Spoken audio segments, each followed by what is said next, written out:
and welcome to Master Your Life with Kate McKay, a show exclusively dedicated to uncovering the path to excellence through powerful stories of grit and determination. I am Kate, and thank you so much for joining us. And thank you, Omaka, for joining us today. Thank you. Hello, how are you doing? Yeah, I'm so excited you're here. I'm just going to do a little bit of a bio, but mostly, in some ways, you need no introduction. But I do want to say, so here we go. Omaka was born Marques Clark, and he's now Omaka Zhen. Omaka is a certified in the Science of Wellbeing and is a minister and master practitioner of Zen meditations, an IWP inner work practice of self-inquiry, self-healing, self-love, and self-mastery that guides seekers to uncover their truth, their purpose, and their power. He's a student, a disciple of the Taoist teachings and philosophy, made famous by the ancient Chinese mystic Tao, which is just so amazing. He travels nationally and internationally as a speaker and ambassador, a spiritual luminary of peace, sharing wisdom with an audience and organizations on achieving inner peace and harmony with life. And that's just a tip of the iceberg. Wow. So thank you so much for joining me. And I want to get right on into this because you already use the word mastery and you boldly claim that. And I would love to know, how do you define mastery, Omaka? I define mastery as a simple way of laying it out is looking at you being a student of life. That is mastery to me. It is that never stop learning attitude, that never stop learning outlook on life. That is mastery. Because I don't think we can reach the peak of mastery where we can truly call ourselves, it's finite. I don't believe it's finite. I believe that it's infinite. And so mastery is always learning more and more and more about yourself and learning from others, because you can always grow more. There's always more for you to grow. So from that place of curiosity and wonder, how do you describe it? Because I think from historics, people think of mastery as I've mastered something, right? That I've accomplished something, that there has been a lot of maybe people thinking, oh my gosh, I can't say I've mastery at something. There's almost like a shame quality to it. Yes, in our culture? You're absolutely right. There's this, I don't get that part of it, right? Because we have no problem getting a PhD and calling ourselves doctor, right? But when we master a phase of life and someone is addressed as master, as such people address me as Master Omaka, and it's not to be like, oh, you think I'm supposed to bow down to you. No, it's not that you're bowing down to me. It's that you're respecting and honoring the lineage that I've come through, the people that came before me, the Martin Luther Kings, that activist in me, the Steve Jobs, the creator inside of me. You know what I'm saying? 100%. You're just respecting the lineage that we all come through. And who's to say, I'm no expert on mastery, but I do know this. There's phases and parts of my life that I have mastered. And I'm still learning to uncover other things to master. So there's nothing wrong in my eyes being called a master or seeing oneself as a master. The stigma that it gets, it makes you seem arrogant. And I get it because people feel like they're bowing down to you to say master. But you go to school and you work on getting your PhD, do you want people to just call you by your regular name? You put that doctor in front of it because you want that. It's true. You want that and you've earned it. Yes. I mean, and that's the thing. I think that for you fully engulfed yourself in the learning and the process and the pathway through. That's the thing. And if we can't self-honor, we're sort of missing something, right? It can't just be on academics or business acumen. Why don't we honor the spiritual path and be able to claim that? that's one for the mystics, because I could tell you that when I went on my journey, and I'm not going to go too deep in covering it just yet, but when I became who I am, Master Omaka, that's not just me throwing out the phrase.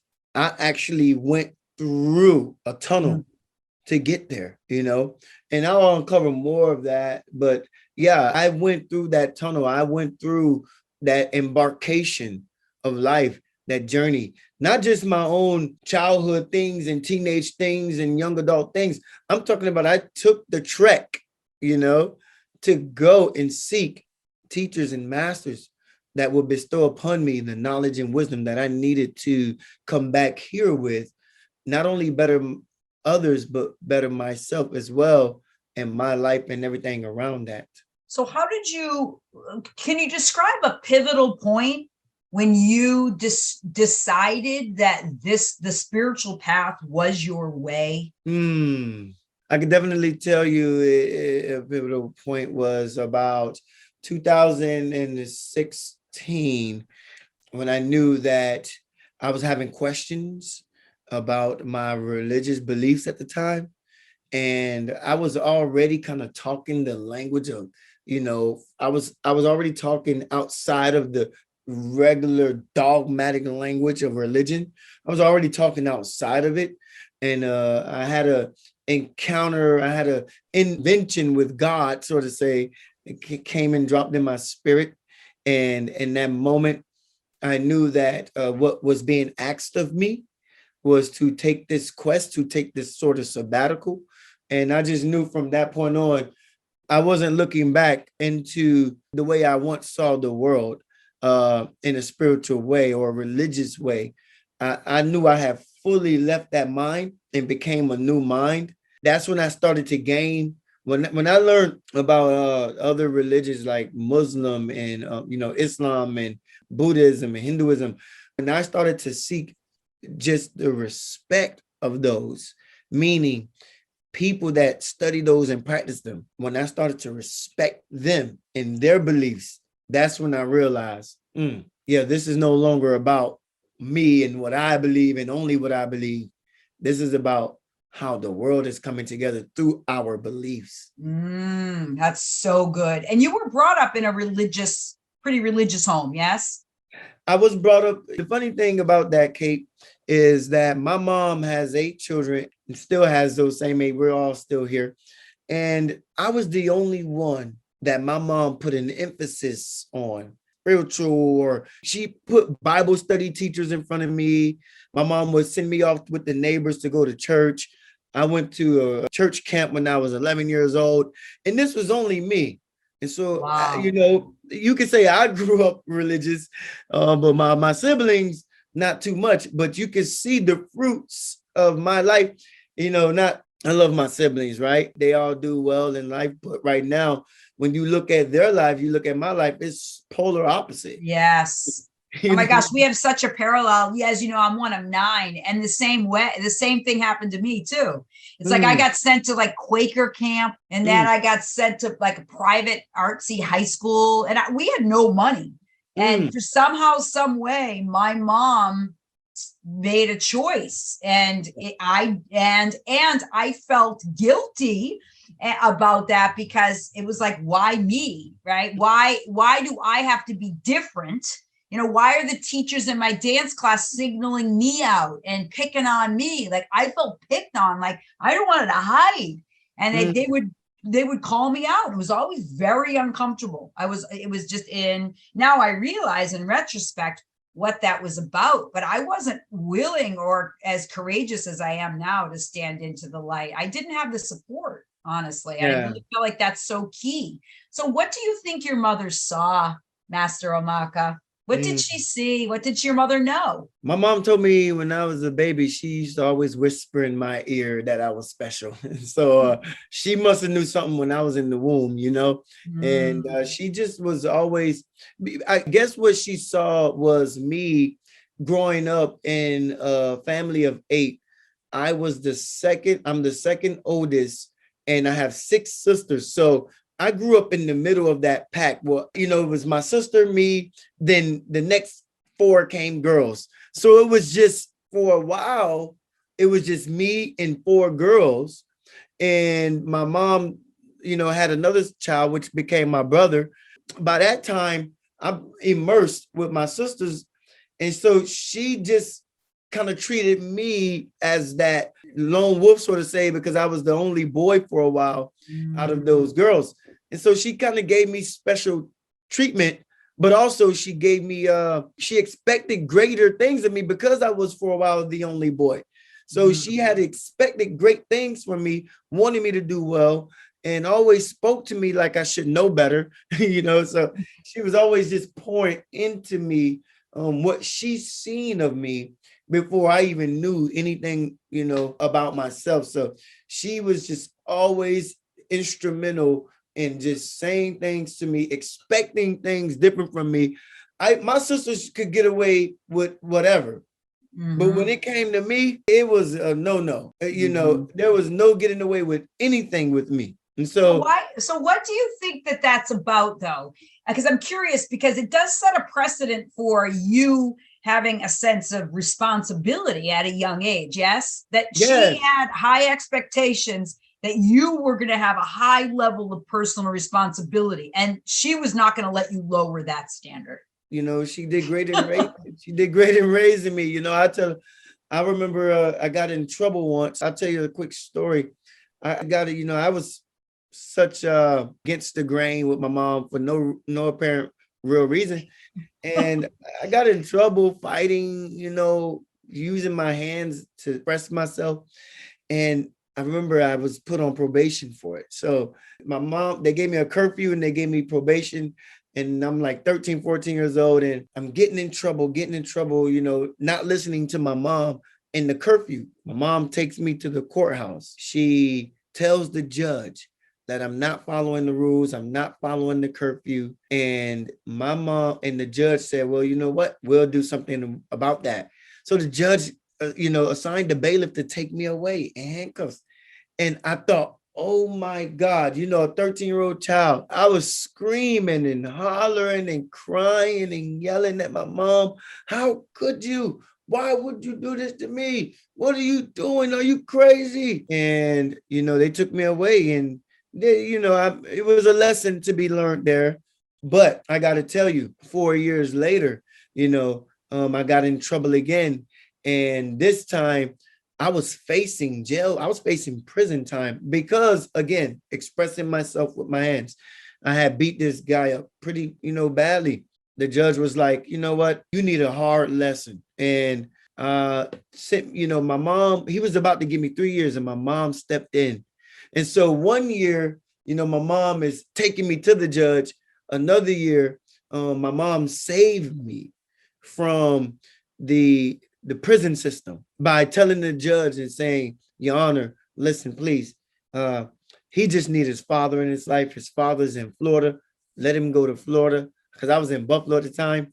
Let him go to Florida and be with his dad. And the judge said yes to that. I was 16 years old.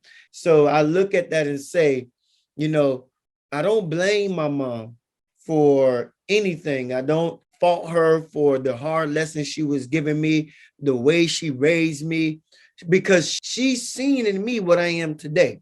So I cannot fault her for the lessons that she was teaching me, but I also can, I applaud her because she did show me how she truly is there for me. She stepped up for me.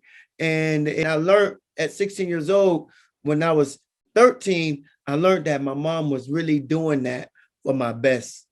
And from that point on, I kind of made my mind up that I would not put, any more pressure like that on my mom, and scare her, because it can be hard raising a son, Yeah. So that's a really pivotal experience for sure. Wow. That's really incredible. Yes. Yeah. So then when you're talking about the 2016 as the beginning of your path, was there something that happened, or was it just like, what was that pivotal, like, I'm here to have a journey. I'm here to represent this mastery, this path, this way. I am a way seer. Yeah. Well, I had a very, if I can go back just a little bit in my story, I had a very, very, very traumatic experience happen to me. And I'm gonna spare your audience the long story of it. But and I think that we all have experienced some trauma and some pain somewhere down in our lives. But I experienced it in a way that I never, someone like me never thought he would experience it. And I experienced a loss of a baby. I had a 4-month-old who I lost in a tragic house fire on Christmas Day, 2006. And I share this story everywhere I go. I tell it to the world, right? But that was the moment. If I can go back, so my spiritual journey, or I would say my spiritual quest began 2016, but the message came in 2006. So 10 years prior to that, I remember hearing that voice speak to me and say, get up. This isn't the end for you. This is the beginning for you. Your journey is just starting. And I knew, whatever that voice was at the time, I called it God, but now I still call it God, but I know that it was God inside of my soul speaking within me.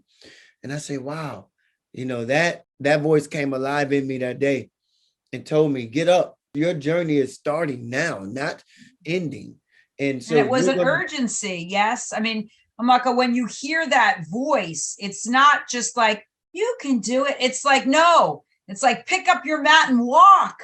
Yes. It's like, it's not like, I think that there is this misconception about like the mystics and how spirit can speak to us. And even when you're looking at parables of Jesus, it doesn't matter. You can look at any parable, but it's always that sense of it isn't always gentle.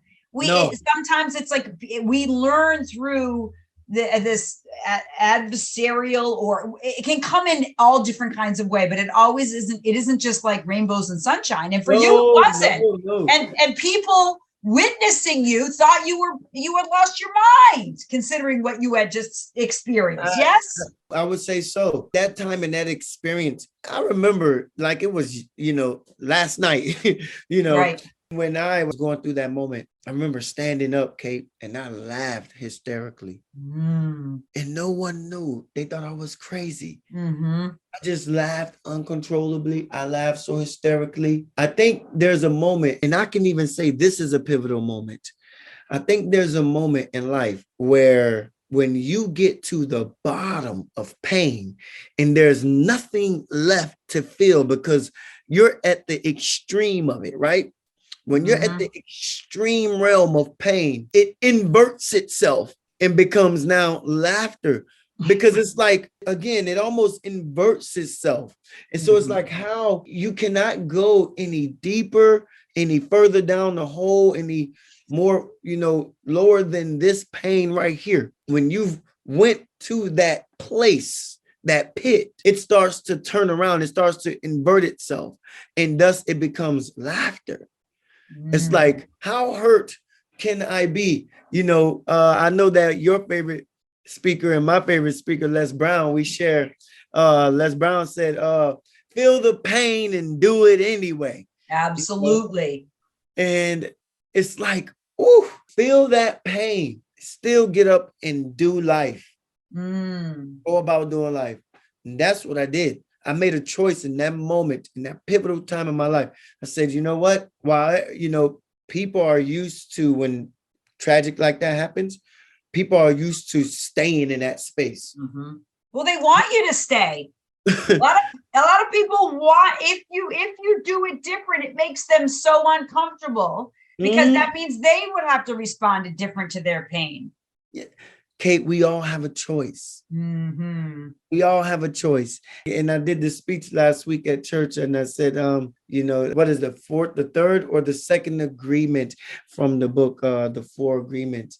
And that is, don't take anything personal. And you know what? At the loss of my son, I had to lose my personal connection in order to get up and move on and continue with the rest of life. And that's when I just realized, you know what? I'm never going to forget that moment, but I can choose if I have to relive it. And I chose not to relive it. No, I remember after my son, and obviously we both share the loss of a son, That's a But I remember my girlfriend coming over and I was like, no, I'll do the eulogy. And she's like, wait a minute, are you sure? And I'm like, I let his ass in the world. I'm going to lead his ass out. And I was like, there was no one else who's going to do the eulogy. I had that much conviction that I was going to bring the light into that moment. Like, who else would have, like, no one else is going to do that eulogy but me. No. And you know, it's that kind of conviction and clarity that I am standing in the light for myself, for God, for the light. And there was no, you know, it's a kind of a funny expression, but it's truly how I felt. Wow. You know, I love that. In a sense, I love that we shared that same thing together, because that's what makes us connect. That's what bonds us, right? Is that we can have a moment to just kind of like be with each other in that same space. But, you know, those outcomes, look at the outcomes of that in your life and my life both. Yeah, it's just that pivot of transformation.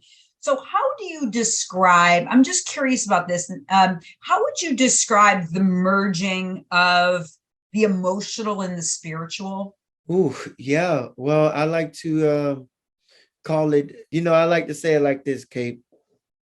You know, when the emotional and the spiritual, I look at it like the material or the external and the internal, right?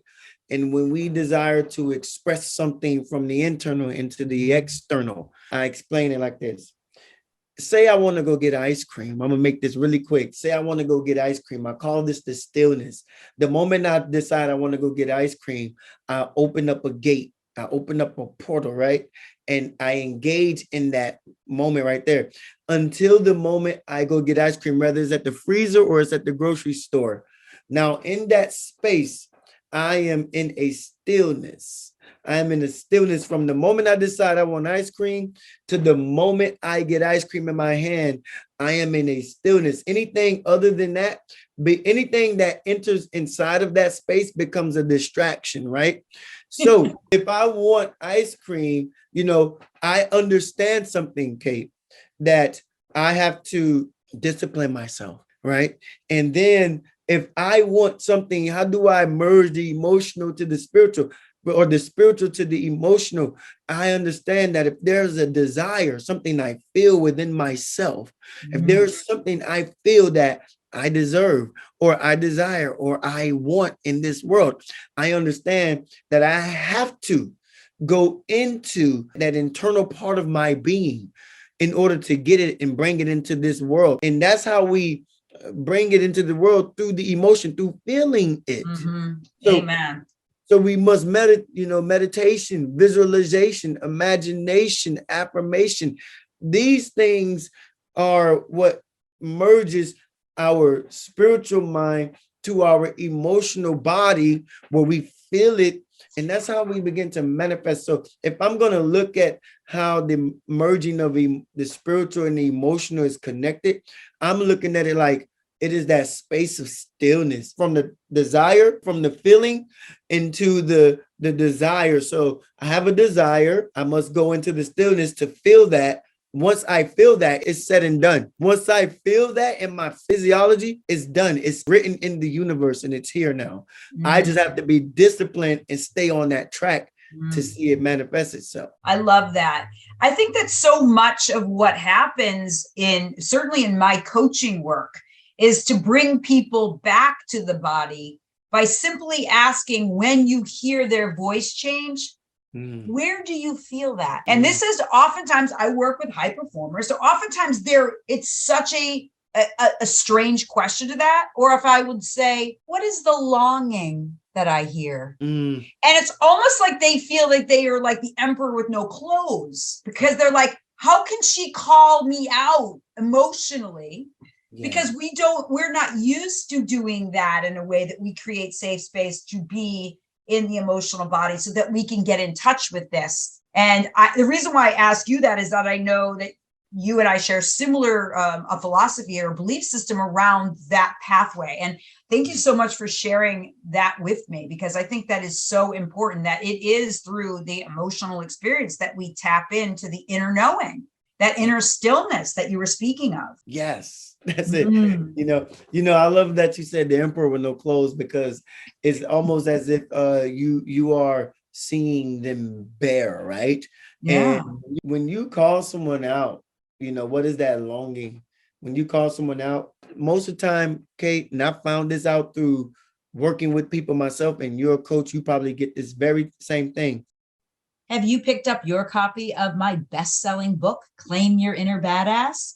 Available on Amazon now. Go grab your copy. People can be very successful in making a lot of money, but ask them what they want and they probably don't even know. And I would say most likely they still don't know. It happens even though these people are good at making money. They create something and they know how to make money. But a lot of times people really don't know what they want. Mm. As parishioners of the spirit and the mind and of the body, we have to get them to tap into that. And I use methods to do that. Also, you have a system and how you do that as well. Yeah. So I would love it if you wouldn't mind. I love that we're parishioners. Isn't that the truth? Mm-hmm. Could you talk a little bit about your the process that you teach as a coach? I know you also obviously you're a speaker too and a facilitator. Yeah. And speaking about mastering practices, what is the process that you like to lean into? Well, everything, Kate, I had got away from this, but I always believed in this, and I got away from it because other things distractions come in.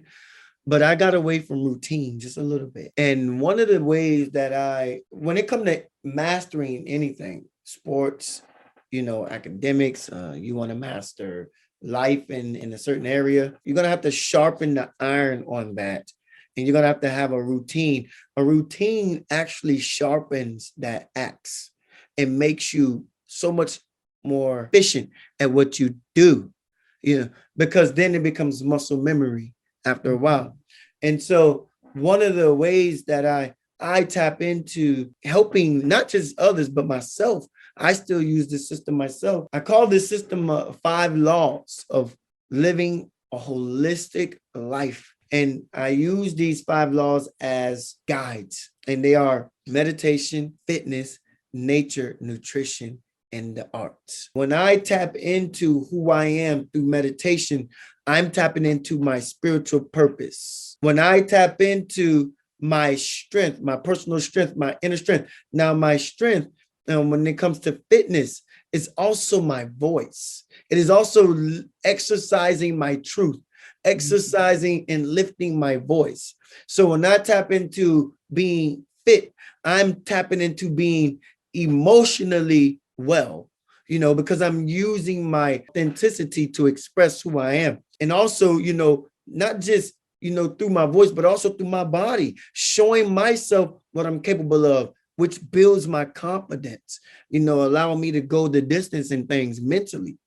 And when I tap into nature, that side of myself, who I am naturally, who we all are naturally, when I tap into going outdoors to breathe and taking a walk or taking a run, the body and the brain actually starts to release these endorphins within ourselves. And we start to enter into a higher state, when we get out into nature. You ever been in the mountains?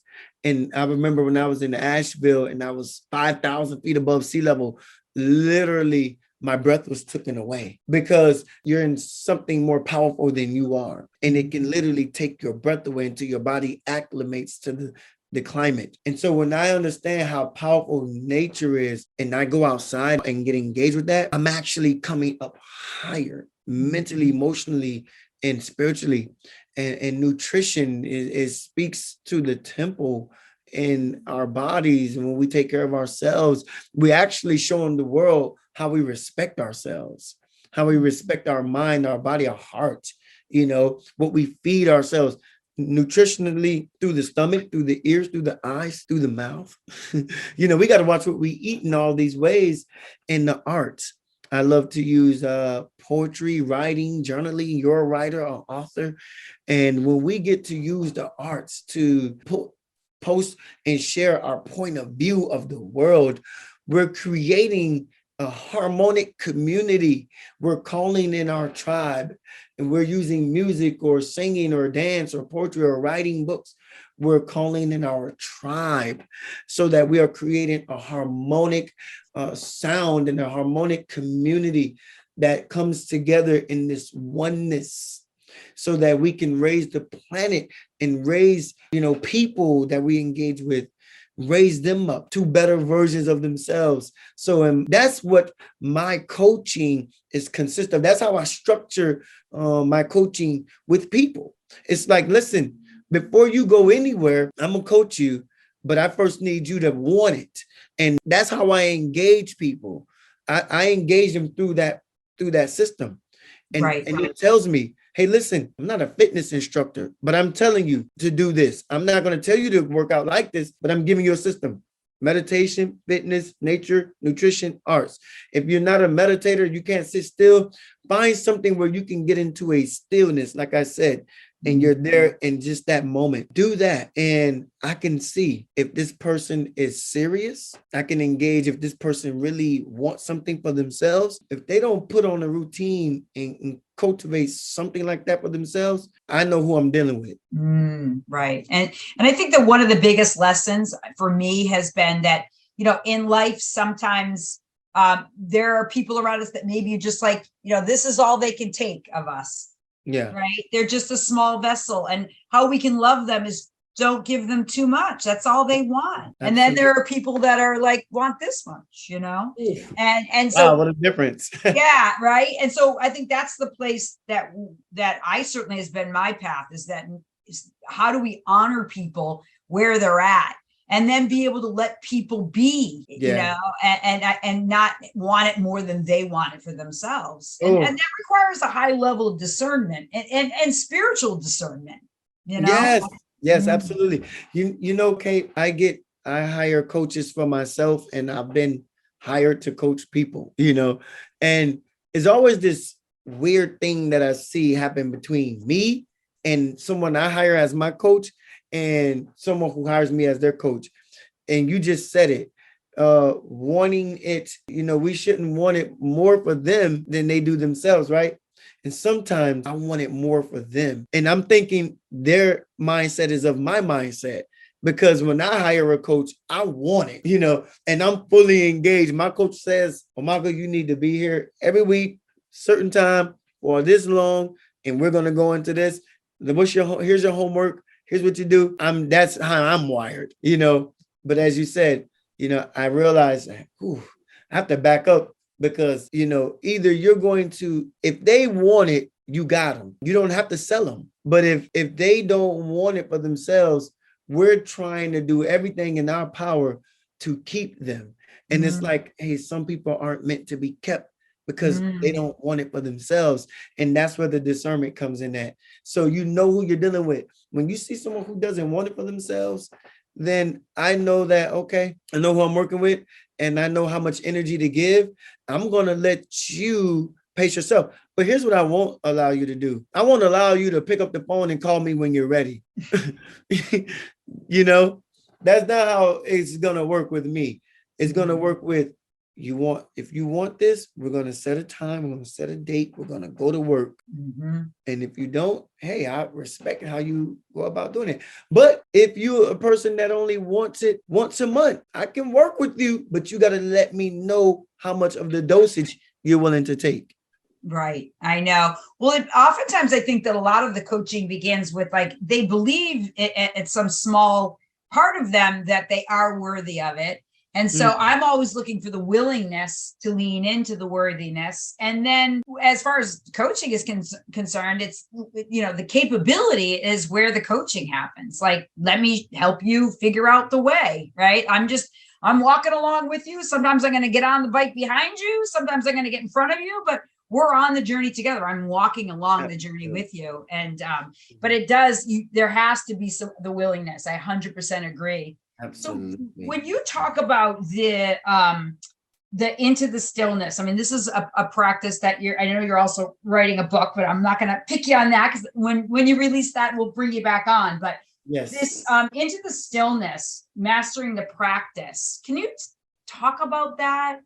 And is stillness the same thing as presence? Well, stillness is, I would say, somewhat, yes. Stillness is the same thing as presence, but stillness is anything that, again, like I explained earlier, stillness is anything that you engage from the moment you start to the moment you say, I'm done, and you can still be in a stillness with something, even if it take a year or two, but you have to continue to sharpen and iron, and you have to always engage with the thought of that. Meaning, if I desire to buy a house in 3 years, I'm not going to say in my mind, I want to buy a house and then forget it.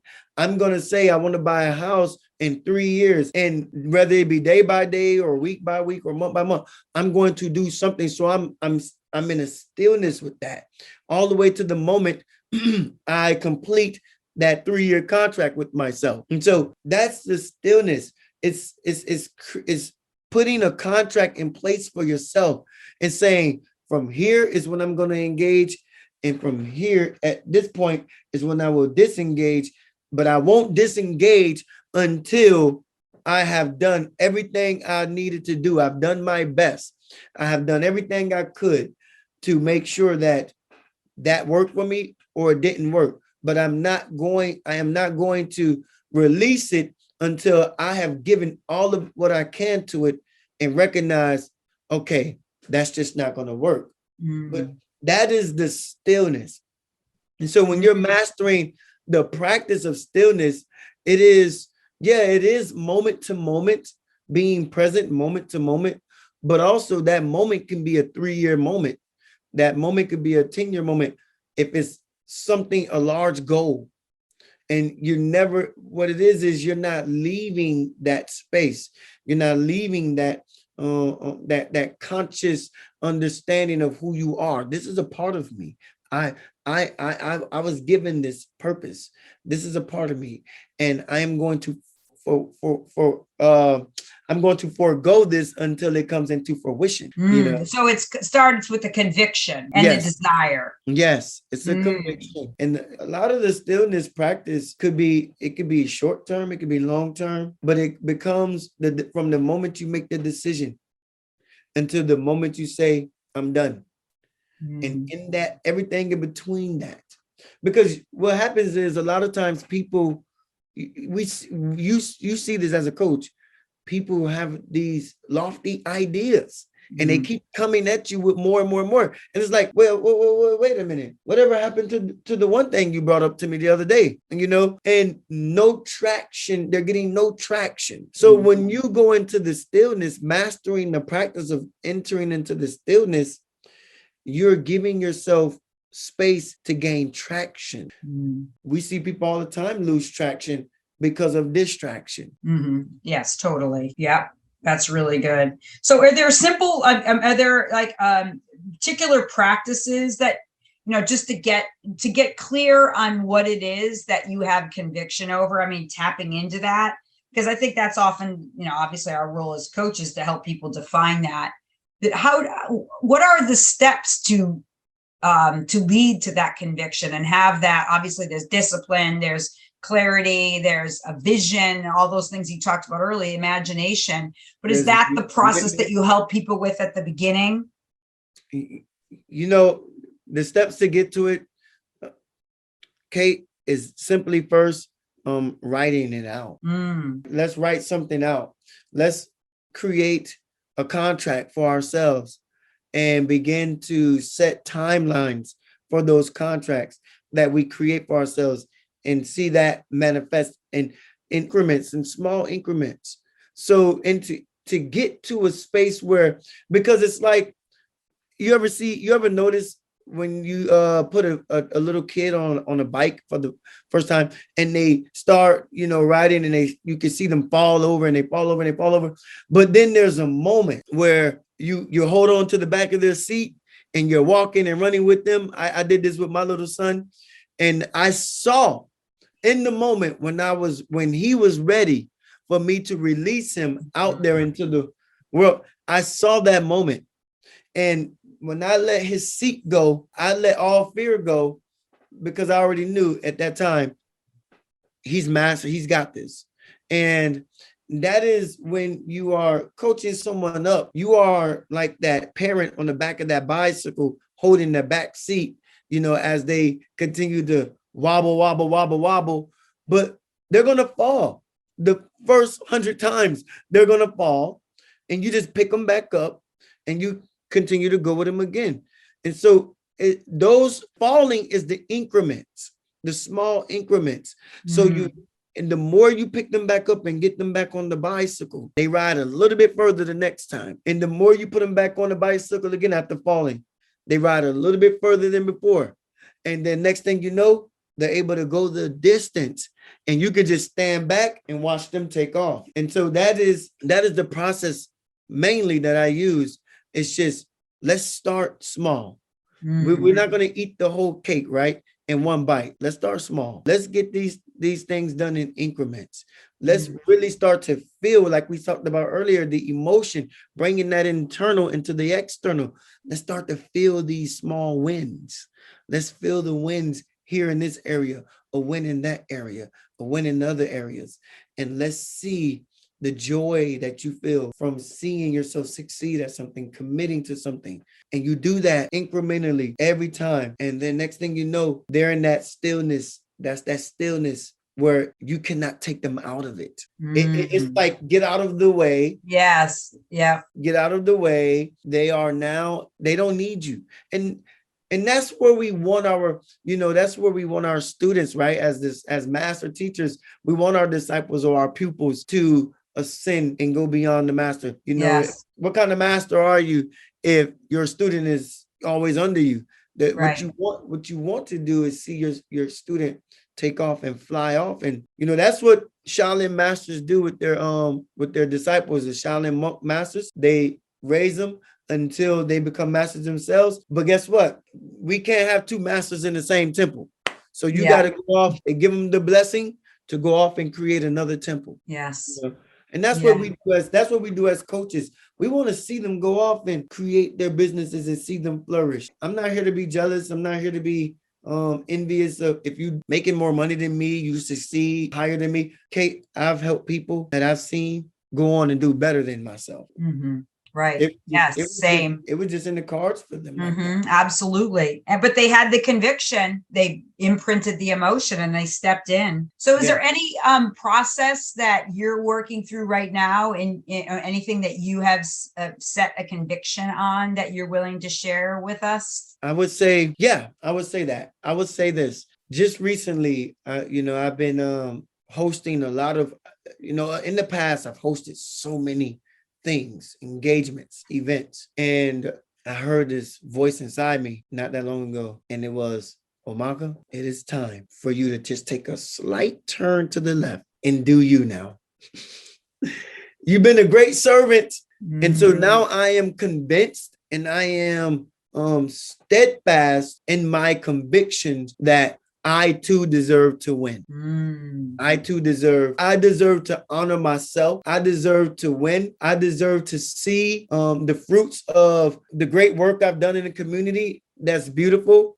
At my heart, I'm a humanitarian, but also I definitely don't want to go into another season of my life and I'm just doing all of this outpouring. So no, right now, I said this to a friend of mine today, and I got to be blatantly honest when I say it. I'm going to be openly honest when I say it. I said, it's time for me to go get the bag. Yes, when they talk about the bag, we talk about the money bag, right? Right. I think here's the thing. I'll share this too as a caveat with that. I want people that's listening to me right now, spiritual teachers, luminaries, educators in the spiritual space, don't be afraid. Money is a healthy thing as well.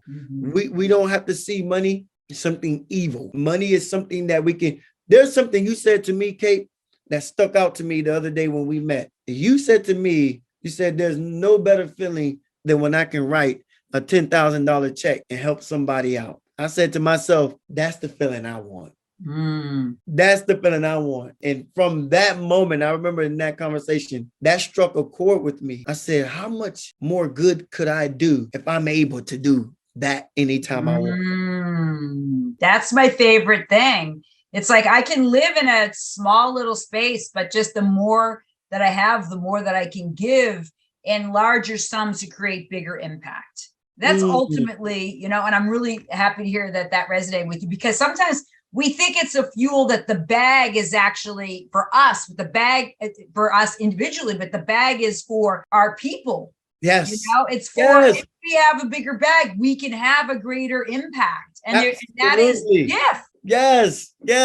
And that is my conviction right now. And it is exactly what you said. If we have a greater bag, we can have a greater impact. And I'm convinced of that.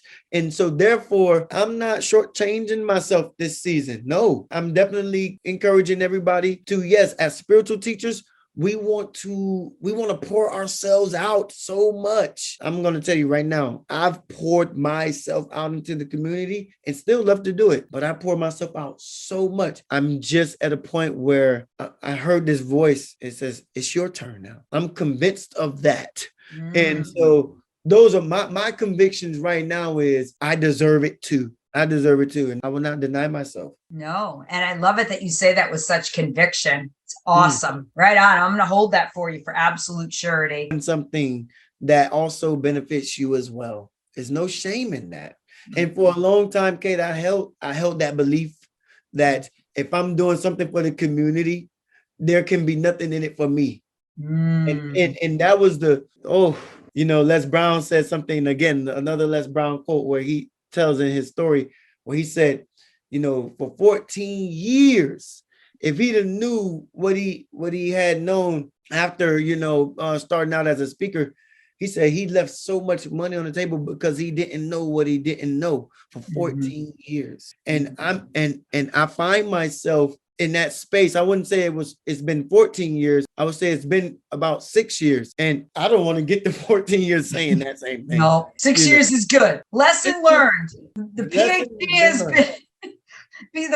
has been earned. I've put everyone before myself, and I have the honors to prove it. I'm not here to say, look at me, but I have the honors to prove that I put everyone before myself. And again, I've heard the voice convince me of it being my turn now. And just make a slight turn to the left. Just over here, just look over here. There's something for you over here. Just look a little bit that way. I love it that it's not like a full 180. It's just like such a small, it's like just a little to the left. It's like, oh, okay, that's not hard. Yes, absolutely. We can change course of our lives with just a millimeter. They say an airplane could change, just a small degree off course could take you 90 miles off track, So we have to be careful of how much of a degree we turn, but just a small degree could be the difference that we need to make in our lives. So I'll make sure that people in the show notes, they can, see where they can follow you. And